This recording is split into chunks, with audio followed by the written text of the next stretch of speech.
صاحب بيال waxaan halkan ka soo toosnay magaaladii Wanjaayd waa maalintii labaad ee safarkeena waa subax hore waa qabow cadeed ma soo bixin halkaas aan maaragtay xalay dhexnay halkan waxaan ku seexanay laba qof aan filaya deetana waxa dhacday in maaragtay lala qabsan waayo waxa jirta qofku meel uu seexdo habeenkii laakiin maalinta kale habeenkii kale uu la qabsan waayo halkan aynu ka sii amba qaadanaa dalxiiskeena labaad ama safarkeeni labaad bartan aynu ku soo toosayna waxaynu tegaynaa meelo kale oo ka duwan dalxiiskii hore hadda waqtigu noo saamaxo waxaynu tegaynaa meelo kale oo qurux badan oo nacajibin gelin doona cameramanka bal hore soo soco gudaha aan tusay waa macallin wuxuu leeyahay meel yar oo bedroomkii xataa showerkii buu leeyahay aga somarkiisan sana وكاس وحكا ما جرو halka midan saaxiibna waa jiifa waa isna waa nin youtuber weyna laakiin hurdu uga haya hadhow kici doonay saaxiibeen nala socda bartan inuu safarkeena ka sii bilaabana hadda waxaan isku diyaarnaa inaan qureec iyo maaragtay kafeeyar ku dhufano kadibna meelaha lanoo qorsheeyay inaan aadno loo sheegay in maaragtay dalxiisayaashu ay waqti ku qaadan karaan wallahi waxaan oran karaa subaxdan way ka duwan tahay subaxyadii hore way ay ka qurux badan tahay inkastoo ay weatherka dhaxantuna ay halis tahay xataa cameramanka shanqadiisa ka maqlay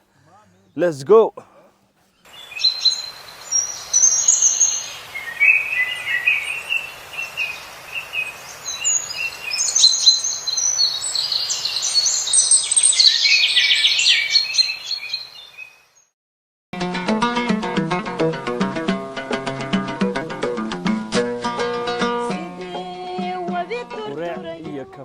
كدب هذا وحين أسي سعنا صاحب بير ماشي لقى لاشكا إنه كرع لهين أما إنه دلحيس لهين وملؤ أجده وحلنا بدي إثيوبيا كل موقت ودك بديسة أينو تجينا وماشي ووضع فرس يا باتات هذا يوغاري هذا فرس وي شو يقولنا كمان شكين كريسيد وقبو زائد وي أصحابته يقول رسا مالي فرسا إيزا صاحبي الانتي أنا قاعدين قيبتي لاشكا وحالي بل هل كان فيوسك إذنكو تاجن بل سيفي عنو إيجا كاميرمان كصاحب كيف هيا هرو سوير سو صاحب هذا ماتن هذه كالي وكان صو runtii halkan waxay ku fiican tahay inta halkan marfis yar dhigato inaad halkan ka daawato viewskaas walibana hadii aad isleedahay maaragtay stress ama dhibaatooyin badan oo qabta waxaan xagaas dhirtan raacaya way jabardi dunida ka sheekaysan maslax channelkiisa waa channelkan ku dalxiisayno iyo deeqsiman waxa weeyaanay aad iyo aad badan maasantiin asxaabtana waxaan qurux badan soo gudbinaysaan dalxiiskeenan wuxuu ahaa dhiirigelinta waa kaaysan saaxiib qurux badna idinku qayb maslax qayb u geystay dalxiiskan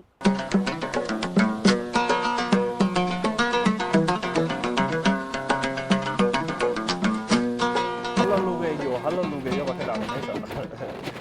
يا أصحابته وينك بدن بيا رجل سفر ويبدين يوم بدن بقى يعني كنت بدن ماشي أدام لوش الحدية دي سمركة وقف استلام كنت على سلامات عندنا thank you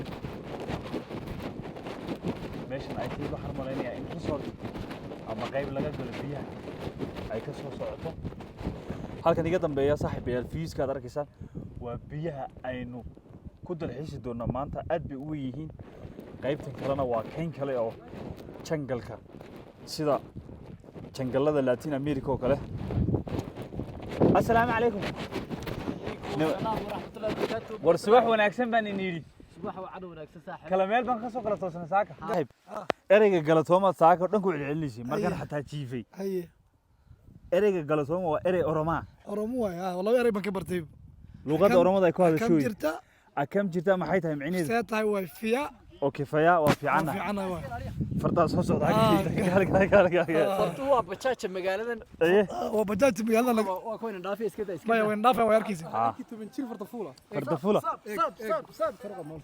ay ilaa yaas fadliga soo hadle waraxdii sheegta ereyga galatooma ay sheeg galatooma waxa laga wadaa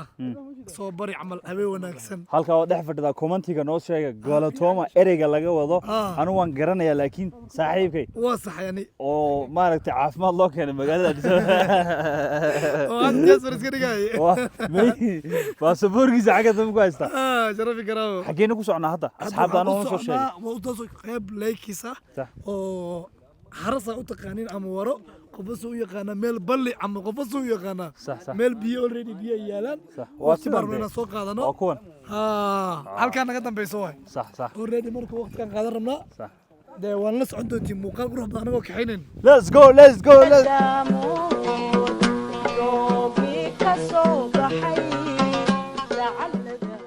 saaxiibayaal bartan waa bartaynu ka raacayna laashka ama jalebiya sida luqadda dalkan laga hadlo loo yaqaano tan waa laashka waddanka laga isticmaalo laashkan waxa laga sameeyay maaha waddanka dibadiisa lagama keenin laakiin waa gacan ku samays waa looxaan I think dhowr qof ay qaadaysaa halkan aad ku fadhiisanaysaa bartana la qabanayaa silsiladan oo meesha ay ku soo xidhato doomaha kale way ama markabka kale deetana biyahaasa la mushaaxaya marka dad yow sidii laashka loo waday wad garanaysan dadka inta badan xeebaha dhulka Soomaaliyeed ama xeeb kastaba dega marka kan wadanka dibadiisa lagama keenin laakiin waa looxaan waa wax aad loola yaabo soo waynu raaci doonaa aniga dhammaan asxaabta anigan doontii ama laashkii bartamaha u fadhinaa asxaab fara badan baa igu helinaysa soo safety la'aantana maaragtay biyahaas aad galaysaa ma wanaagsano marka halkan labada dirawal iyo labadan dirawal ee naga dambeeya ayaa wada waa afar dirawal ba doonta maaragtay wadaya waxaan ku soconaa fiiska naga dambeeya buurtaas waxa degan hoteelo loogu tala galay seexadka ama Skylight Hotel magac daray Skylight 5 star ki ku yaala magaalada Addis Ababa ayaa loogu magac daray kana halkaas ku yaala magali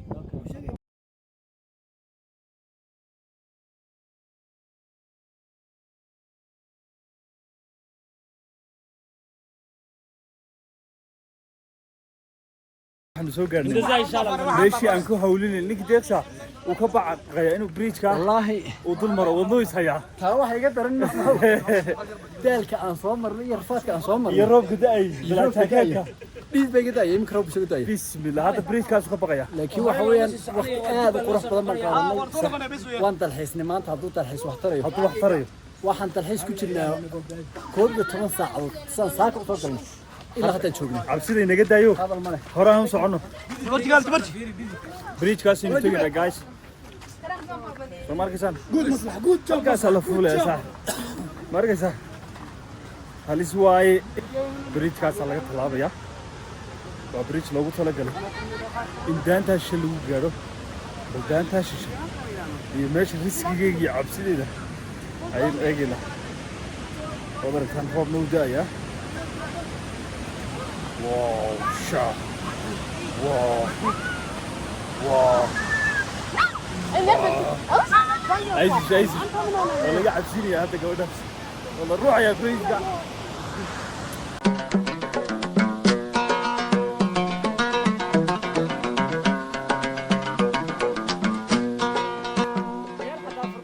ارتقل اللي يكره وراه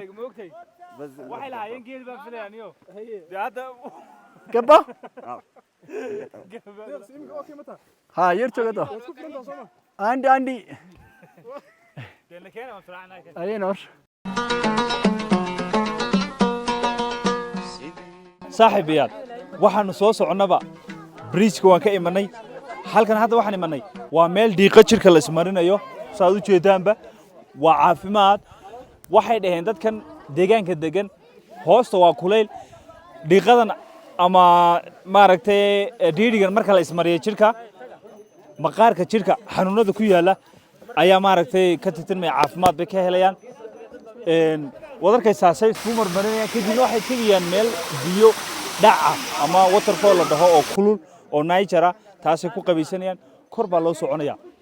marka inagu muuqaalkeena waxaan ku soo bilaabanay saaka 6 subaxnimo 6deedii kalena waan taaganahay bartan ayaynu muuqaalka ku soo xidhanaa waxaana ila soo xidhaya saaxiibkay ama deeqsi maan hadduu soo gaadho channelka subscribe saar muuqaalkana sii share sii foge commentigana wixii faallada ah wixii fariimahaaga noogu soo reeb